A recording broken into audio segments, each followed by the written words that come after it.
হ্যাঁ, আসসালামু আলাইকুম সবাইকে ঈদুল আজহা মুবারক।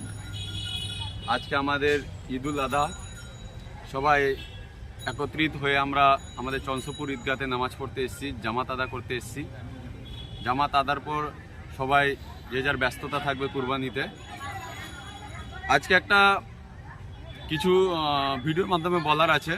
অনেকে কি করে কুরবানির টাইমে, যাই হোক আমরা যাই কুরবানি দিক না কেন, ওটা ভিডিও ফুটেজ করা ঠিক নয় এবং সোশ্যাল মিডিয়াতে ছাড়াও ঠিক নয়। কারণ এটা নিয়ে প্রতিবাদও হয়েছে, এর আগেও প্রতিবাদ হয়েছে। তো রিসেন্টলি গত দুদিন আগে তমলুক থানা থেকে ইনফরমেশন এসছে যে কেউ ভিডিও ফুটেজ বা মাংস কাটার কোনো আপডেট যেমন না হয়, ভিডিও তো দূরে কথা, ফটো যেমন আপডেট না হয়।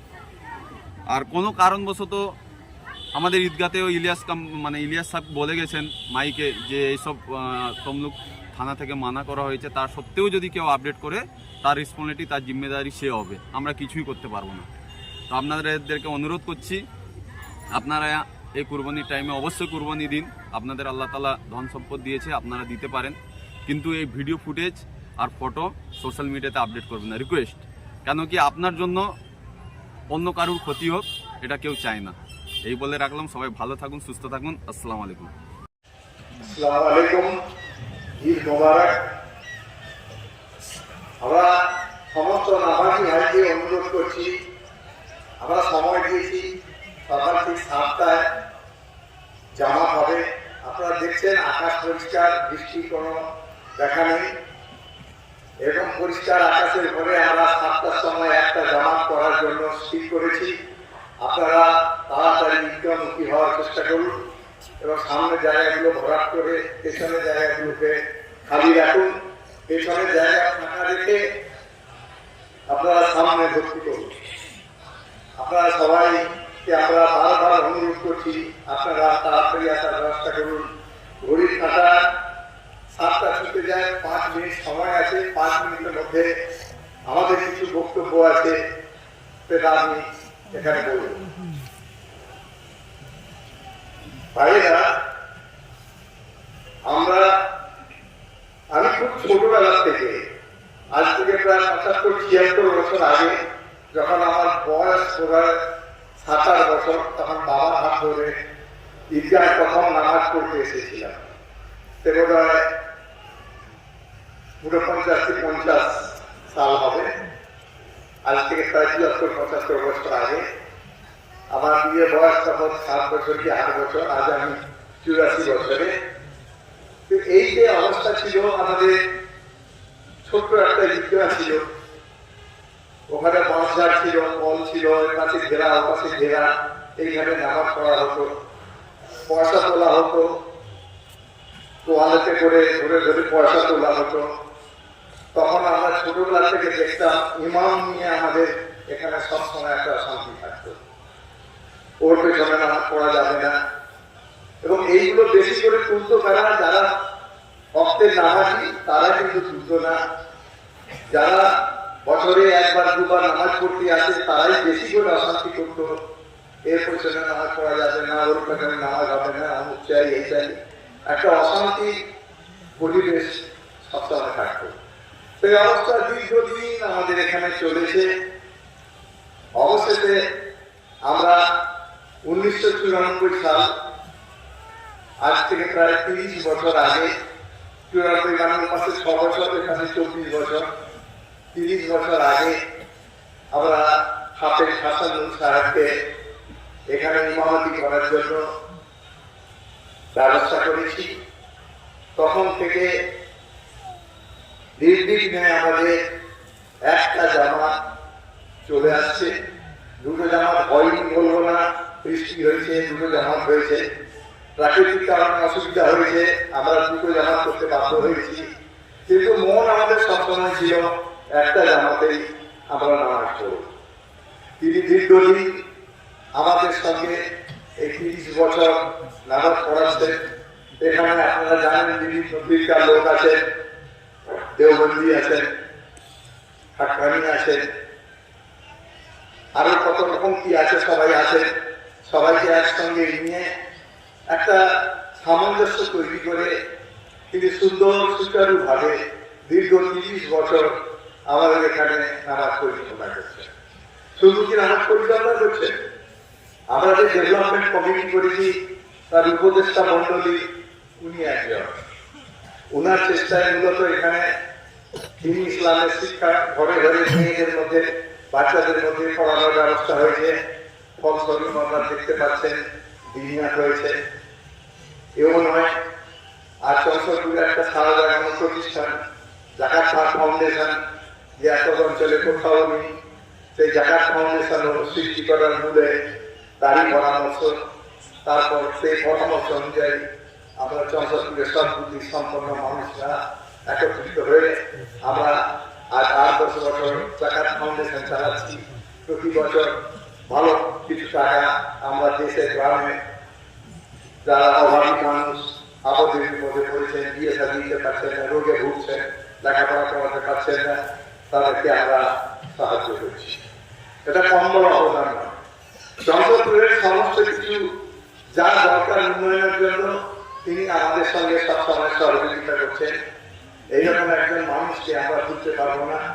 তাই আজকে আমরা চন্দ্রপুরবাসীর পক্ষ থেকে, উন্নয়ন কমিটির পক্ষ থেকে আজকে এতে তুলে তোলা দিয়ে আমরা সম্বর্ধনা জানাচ্ছি, যেন উনি আগামী দিন এই স্কুলের মতো সুন্দর হাসি খুশি পরিষ্কার পরিচ্ছন্ন মন নিয়ে আমাদের সঙ্গে থাকেন এবং আমাদেরকে আরো কিছুদিন আমাদের সঙ্গে সহযোগিতা করবেন।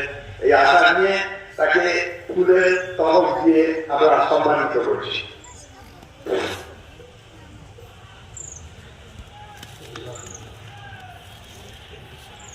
अब नमाज शुरू करें, खड़े हो जाइए। 3 बार हाथ छोड़ेंगे, जरा याद रखें, भूल मत भूलिएगा। 3 बार हाथ उठाएंगे और 3 बार हाथ छोड़ेंगे। चौथी बार में घूमे चले जाएंगे। उसके बाद रुकू सिजदा के बाद अत्तहियात पढ़ने के बाद दुरूद शरीफ पढ़ेंगे, दुआ माफ़रत, अस्सलामु अलैकुम व रहमतुल्लाह, अस्सलामु अलैकुम व रहमतुल्लाह पढ़ने के बाद फिर अल्लाहु अकबर, अल्लाहु अकबर। ठीक 7 बजे नमाज पढ़ी जाएगी, किसी का इंतजार नहीं किया जाएगा।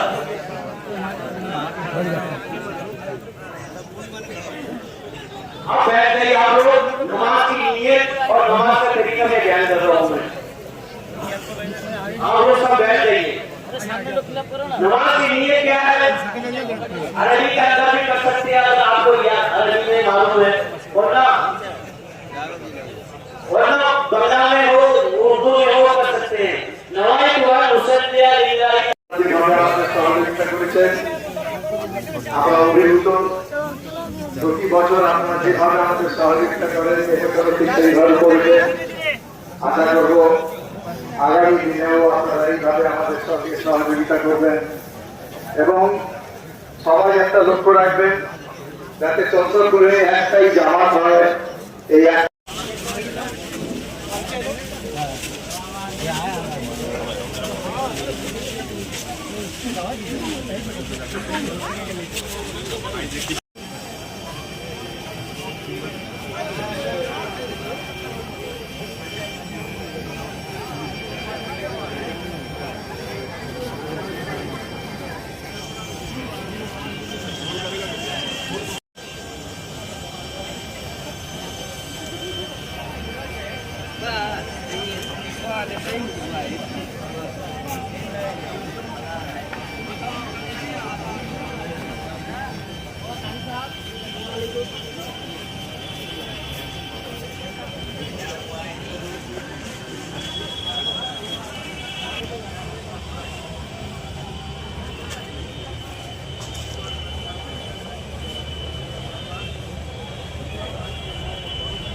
अस्सलाम वालेकुम भैया।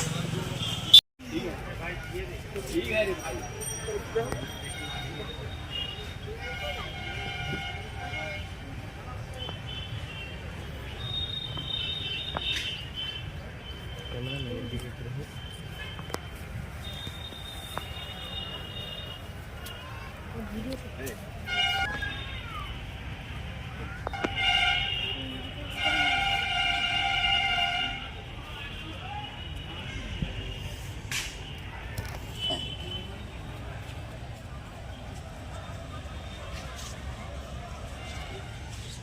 ওয়ালাইকুম আসসালাম।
চলো এই দিক থেকে বেরিয়ে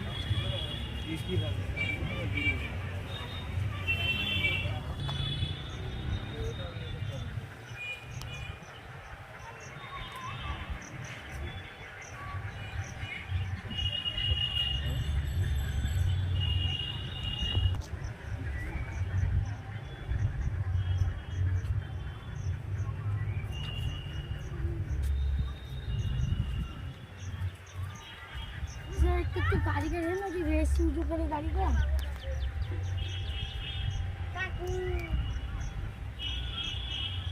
खड़ा हो, खड़ा है हेलो, खड़ा पापा के साथ खड़ा।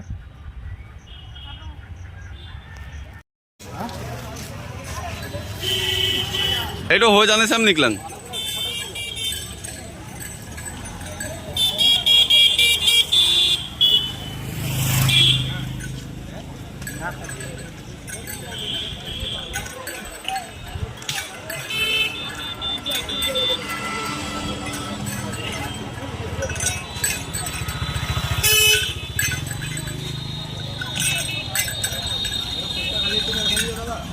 हाँ